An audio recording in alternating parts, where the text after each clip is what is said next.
Right along with chapter 22, verse 33, Vaterani Aton, and the donkey saw me, Vatet lefanai zeh shalosh regalim, and it turned away from me 3 times. Why not to tell me panai? Had she not turned away from me, ki ata gam otcha rakti v'ota achiyiti, I would have killed you, and I would have let her live. Rashi, let's see what Rashi says. Ulai natata, had she not turned away, like lulay. The word ulai doesn't mean perhaps, Rashi's saying. It means were it not. Rashi's telling us that sometimes the word ulai is like the word lulay. That's something I had forgotten.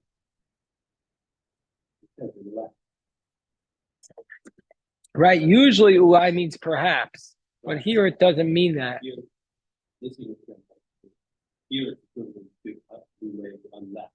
Right, which is not perhaps.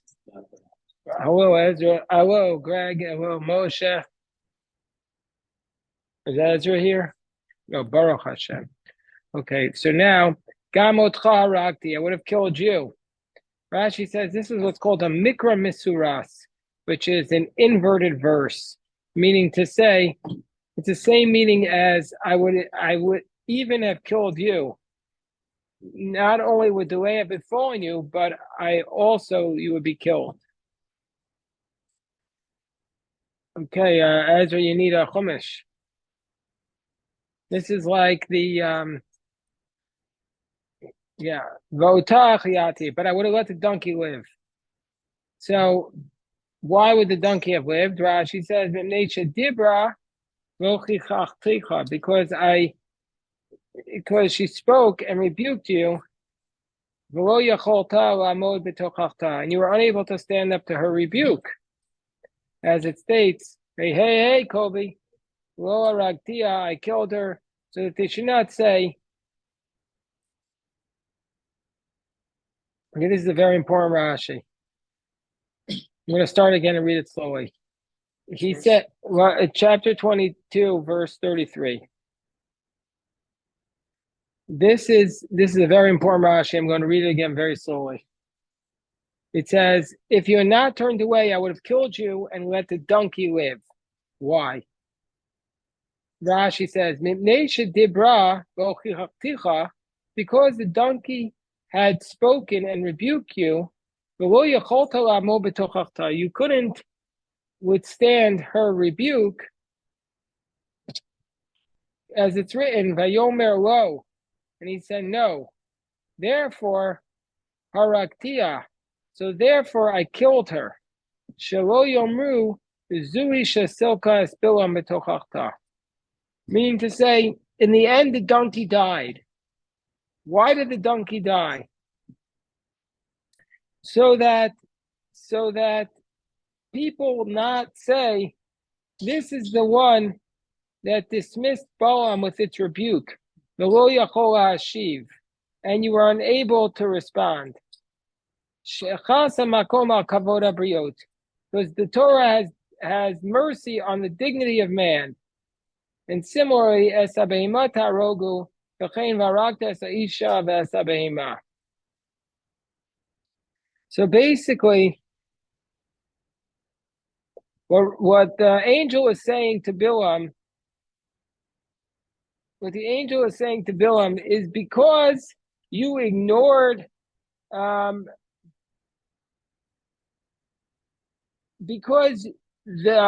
if you had only stopped, then if you hadn't stopped, you would have been killed, and the donkey would have lived. But now, the donkey has to die. Why is the donkey going to die? Because back in verse 30, the donkey said to Bilam, I'm your donkey, and have I ever done anything wrong for you until today? And Bilam says, no.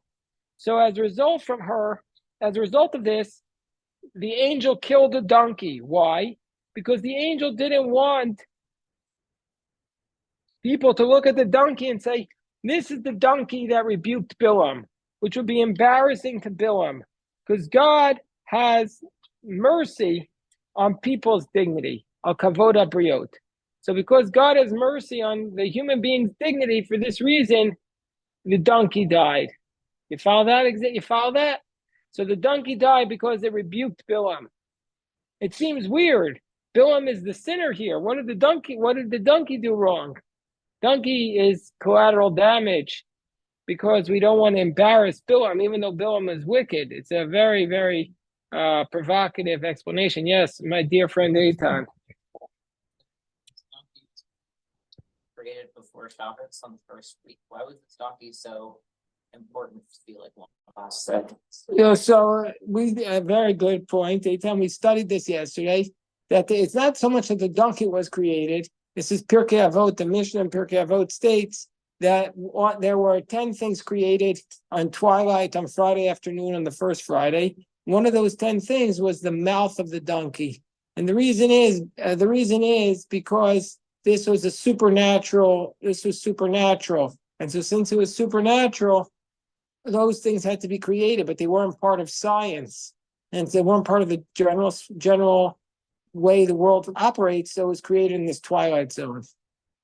Seems kind of unfair to kill the donkey when in verse 28 it says, "Vayiftach Hashem piha aton." That Hashem opened the donkey's mouth. And then Right. So yeah, but then the donkey went on and rebuked Bilam.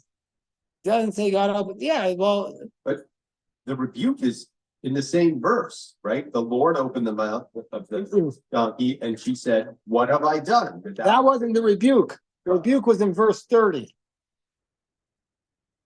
That's what Rashi quotes. But still, your point is still there. Doesn't seem very, I mean, that seems to be a rebuke. What have I done to you? That you've hit me these 3 times? No, and he said no. Bilam was forced to admit that he was wrong. That's where he was bested by the donkey in the argument. But it's still, but at the same point, like God opened the mouth of the donkey. Right. And you would have thought that this donkey would have been kept around to show God's incredible power. I mean, can you imagine how much people would pay to see that donkey in the Washington Zoo, in the National Zoo? That would be worth a lot of money. But no, the donkey represented human, because it just shows, it's the whole point of this midrash is to demonstrate the power of kavod habriot. Kavod habriot is human dignity, and we know that Gemara says in at least 2 places, Gadol kavod habriot shedoche et Torah. That docha it overrides a positive commandment to the Torah. Human dignity, and so, for example, I'll give you another example of human dignity, and that is, let's say you're wearing, let's say you bought a suit. And you're sitting there studying in the yeshiva, you're studying Torah in the yeshiva, and all of a sudden somebody comes in and says, "Oh, your clothes are shatnez, they're woolen linen, so you're violating the Torah." So you might think you need to remove your clothes and walk naked. So we say, no, kavod habriot, human dignity, is such an important commandment that you're allowed to violate it. And yeah, there's other examples. Let me give you another example. What is it? There are other examples. Trying to remember the Gemara's example specifically. I'm drawing a blank, but I remember the Gemara. It's on the bottom of Amud Aleph and going to Amud Beis. But I'll give you another example just from everyday life. Let's say you're in let's say you're in the bathroom on Shabbos and they don't have the proper toilet paper. So therefore you have to tear the toilet paper, which you're not supposed to do. But if you don't tear the toilet paper, you're going to have tremendous, I mean, this is similar to the example of the Gemara, which also discusses similar type of thing. You're allowed to, human dignity is so great, it overrides the Torah. So that's a very important point. And this is one of the examples of the greatness of human dignity, that even the donkey is sacrificed for the sake of Bilam, who is a wicked man. Is the implication that Please speak a little louder. is it the implication then that if somebody is embarrassed by another person's words, that person should be either punished in some way, the person who spoke the word should be. Yeah, for sure. I agree with you. It has to tell us how much more so do we have to go out of our way not to embarrass someone. You're 1,000% correct, Aviva. Yes, Jerry has a question on the Zoom, and then Akiva has a question in person. Yes. I have a question. Okay. Although Korach tried to lead a rebellion against Moshe, his death was very, very severe. So how do we apply the dignity of man in the Korach's So it's a very good question, Jerry. I mean, clearly the Torah punishes people and embarrasses people as part of their punishment. And so it seems kind of random, like the donkey, we don't want people to further embarrass. But there is this concept that of human dignity, even when you punish someone. So, for example, the body is not allowed to be hung overnight. They used to hang bodies overnight amongst the nations of the world after they were executed, but the body is not allowed to be left up overnight. It's an example when the human dignity is part of the process of punishing. We still have to remember human dignity. Sounds crazy, but that's, yes, Akiva. So I heard a story with a Rebbe who went to use the bathroom on Shabbos at a hotel, and then he realized that it was like electric to open the door. So he stayed in the bathroom the rest of Shabbos. Is that the halacha that you have to do? So I would say, I don't want to criticize the Rebbe, but that's not what I would do. I would say that they have bathrooms. I would say you could get up with a shinoi. It's not a. It's the issue is not a rabbin. I mean, first of all, maybe he was at the end of Shabbos. Yeah, maybe. There was just 5 minutes left to Shabbos. Yeah. If it's 5 minutes left, fine. But other than that, I would say get up with a shinoi, and these are all rabbinic violations, and you'll be in tremendous distress. Yeah, I don't buy it that that's the appropriate thing to do there. And also, it's like you're not doing anything; you're just moving your body for your own purposes. I would have. The problem is when you're in the bathroom, you're not allowed to think Torah. So how do you come up with halachic solutions? Is it shot that Bilam killed the donkey? Bilam never killed a donkey. The Angel. angel killed the donkey. Okay. And that's shot? It's not the pshat. What it is because it says, and I would have let her live. That implies that the donkey died. But I mean, pshat, as my dear friend Leon Kass said to me, what is the pshat? You know what the definition of pshat is? Plain. So usually people say the plain Simple. Meaning, but what's the plain meaning? Simple. So he says, when you say it, it's trash. When I say it, it's pshat. That's what my dear friend Leon Kass says. Yes, Mordechai. Phrase, in verse 33 says, Shavuot Regalim, Right. first 3 times. We also use that for the homework festivals. Well, excellent point, Mordechai. In yesterday's Rashi said that made a comment about that. It said that why did you think you could beat this nation? In verse 28, Rashi said, it says, Shalosh Regalim, to hint to the fact you seek to uproot a nation which celebrates the 3 festivals. So that's how there is that point exactly like you're making. Very, very good, Mordechai. Verse 34, Vayomer Bilam el Malach Hashem. So Bilam says to the angel of God, Chatati, I have sinned, ki lo yadati, because I did not know, ki ata nitzav likrati badarach. I didn't realize that you were standing over me on the road. V'ata imrabe necha ashuvli. If it's evil in your eyes, I will return. Wow, so the Bilam says, Chatati. So he seems like a good guy, admits a sin. Rashi says, Gamze Gnuto, but this was an embarrassment for him. He was forced to admit it. Because he used to say, I know what God's thinking. And his own mouth testified, I did not know. Did not know. And if it's bad in your eyes, I'll return. Rashi says, Rashi reads everything Bilam says in a negative manner.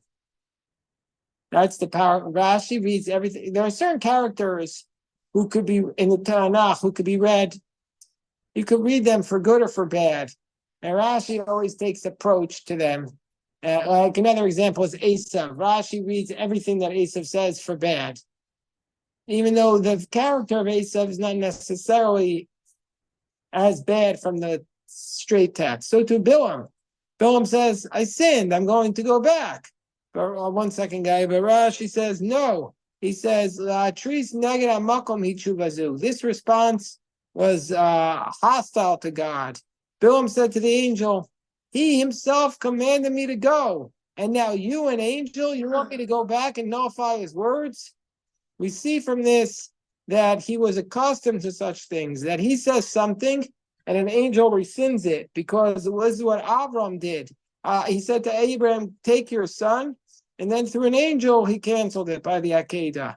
Also now, if it's evil in your eyes, I must return. Meaning to say, is that what this God does? He says something and the angel recants it. So he's poking God with this, which is not necessarily the way I would read the text, but that's the way Rashi, who has a negative approach, is reading it.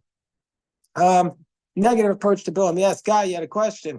I found the answer really. But share with us, what were you thinking? Oh, it's just that I saw he saw the angel of God, and then he bowed down. So I wondered if he saw God or like just the angel because he bowed down. What does it say? He says he saw the angel of God, but it was confusing because he bowed down. Very nice. That's a good point. That's an excellent point. Okay, excellent, Kai. Vayomer Malach Hashem el Bilam, and the angel of God said to Bilam, Lechem Anashim, go with the men. It's interesting that Rashi doesn't tell us which angel this is. Sometimes Rashi tells us which angel it is that was sent, but he doesn't tell us which angel. Does anybody know which angel this was? Gabriel? Oh, it's interesting. I never saw which angel this was. Let's try and figure it out. Maybe somebody Google, what was the name of the angel that stopped Bilam? Curious if there's a source that gives the angel a name. So he says, go with these men. The FS at the davar shar daberi lecho to daber. The things I say to you, that's what you should say. Vayelach Bilam im sarei Balak, and Bilam went with the officers of Balak. So again, as Dan was saying, God is letting Bilam go. Rashi says, a very powerful Rashi, which we have in the Gemara. Yeah. Way. Something like that. What? Don't say that. Don't say that. No, that's a reference to God. That's how they spell God. Fine. The YA. Yeah, we're not. 22, didn't it say? So that's what I was confused. It was God or like. Right. Yeah, well, he started by being, no. It says. Or then above K. That's the name of God. So that's not the name of an angel. Right. So that means there the word Satan is not a noun, but a verb. To thwart him. So there the angel was standing. But who is the name of this angel? Rashi earlier says It's an angel of, no, right. God, he said it was an angel of mercy to prevent him from sinning. Okay, so he says, Rashi, a powerful Rashi here, Rashi says, why is the angel telling him to go? And this is the very important point, which everybody needs to remember. B'derech. Oh yeah, Rabbi Yosef has joined us. Okay, I didn't see you before. Sorry, Rabbi Yosef. Let me see. Rashi tells us that B'derech she'adam rotzeh leilech ba molichin oso. The path that a person wants to take, God takes you on that path. You can't say to God, you let me do this. Listen, God, it's your fault. You made this possible for me. And God's saying, no, that's because you wanted to go down that path. If you want to go do something, God's going to let you do it. You're going to be able to do whatever you want. your life. That's just your choice. God's not going to stop you from choosing that path. That's right here in the Rashi, based upon the Gemara Makos. That's where your desire is. And so therefore he says, go with these men. Rashi says, because your portion is with them. And in the end, you're going to be perished from the world. You're going to be destroyed. The Ephes, al karchach, against your will, you'll only be allowed to say what I tell you to say. Go with, and he went with the officers of Balak. And Rashi says, Samacha ka'olam kamosem. He was happy to curse them just like them. So this is an idea that it's not anywhere in the text, but that says that Bilam was happy to curse the Jewish people. Where, one more time, yep. Okay, now verse 36. Vayishma Balak ki ba Bilam. And Balak heard that Bilam had come. And he went out to greet him at the city of Moab. Asher al-Gvul Arnon, Asher b'Ktzei HaGvul. By the way, I want to just stop for a second and say a thought that I said in the Daf Yomi this morning, because it was such a powerful thought when I heard it in the name of Rabbi Y.Y. Jacobson from Rabbi Shirley Bornstein. Because it says in today's Daf Yomi, maybe Moshe remembers this, it said in the Talmud today that if you're going to hit a student, you have to hit him with shoelaces. When I was growing up, let's just say, hitting was on its way out, but the Rebbes were still doing it. And not with shoelaces. I mean, I got smacked a couple of times. They shouldn't have smacked me, but I definitely was in the wrong. Let's just say like that. A teacher should never hit a student.